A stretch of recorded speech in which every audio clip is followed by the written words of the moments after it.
Le Paris Saint-Germain sur la pelouse de Reims, les images dans un instant, succès important de Saint-Etienne 4-0 face à Nice. Saint-Etienne provisoirement sur le podium qui a perdu son milieu de terrain.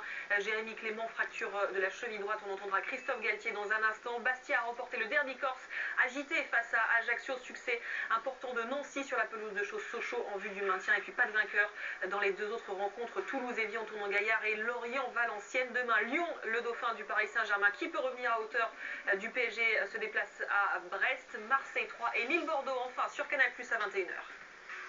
Et ils joueront leur avenir en Ligue des Champions mercredi sur Canal+. Le Paris Saint-Germain est tombé aujourd'hui face à Reims. Une défaite 1-0 des Parisiens qui jouent pourtant à 11 contre 10 la dernière demi-heure. Le résumé, Antonin Moser. David Beckham retrouve le banc pour le déplacement du PSG sur la pelouse du stade de Reims. Lavezzi est lui titulaire et hérite de l'occasion la plus franche de la première période. Sur un contre, l'Argentin file seul au but et se présente face à Agassa mais ne parvient pas à cadrer sa tentative et le score est toujours vierge à la pause. Non, j'attendais qu'il fasse une geste, mais il est venu, moi je pensais qu'il allait passer et il a essayé de jouer à une. Bon, c'est passé à côté, c'est une chance. Ibrahimovic trouve enfin la faille dès le retour des vestiaires sur une longue ouverture de Verratti que l'ancien Milanais reprend sans contrôle. Il pense ouvrir le score mais l'arbitre ne valide pas son but pour une position de hors-jeu. Au ralenti, on s'aperçoit que le meilleur buteur du championnat était bien sur la même ligne que les défenseurs rémois et qu'il méritait donc sa 23e réalisation. Peu avant l'heure de jeu, Reims se retrouve réduit à 10 après l'exclusion de Glombard, sanctionné d'un deuxième carton jaune pour une faute sur Pastore. David Beckham se prépare à faire son entrée en jeu pour tenter de débloquer la situation en faveur du PSG, mais c'est à ce moment précis que le 17e de L1 va créer la sensation. Sur un corner, l'international polonais Grigor Krychowiak parvient à reprendre au deuxième poteau une déviation de la tête de Fofana et trompe Sirigu à bout portant. Contre toute attente, le milieu de terrain formé aux Girondins de Bordeaux donne l'avantage aux locaux. Malgré l'arrivée sur la pelouse du Spice Boy, le score n'évoluera plus.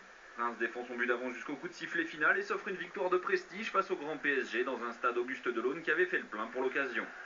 Les réactions, on commence avec les réactions parisiennes, notamment celle de Leonardo, le directeur sportif du club parisien. Ces déclarations choquent une équipe du PSG qui est taillée pour l'Europe, mais pas pour ce genre de match. C'est ce qu'il a déclaré en exclusivité sur Info Sport Plus au micro d'Olivier Talaron, Carlo Ancelotti également.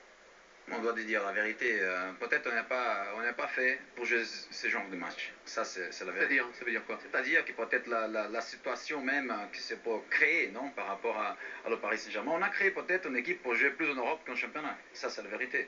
Ça peut arriver de ne pas être champion cette année? Ça peut arriver tout. On est là pour gagner le championnat.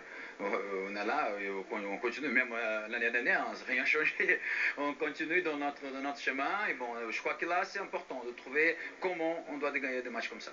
C'est un match difficile pour nous parce que la pelouse, la bataille, le terrain, c'est l'ambiance, le terrain. Nous allons chercher de jouer la balle au sol. Ici, c'est plus difficile. Nous devons changer. Nous n'avons pas l'habitude pour changer ce type de match. Il a offert la victoire à son équipe, une victoire importante pour le maintien. Grigor Krychowiak, l'international polonais, toujours au micro d'Olivier Talaron.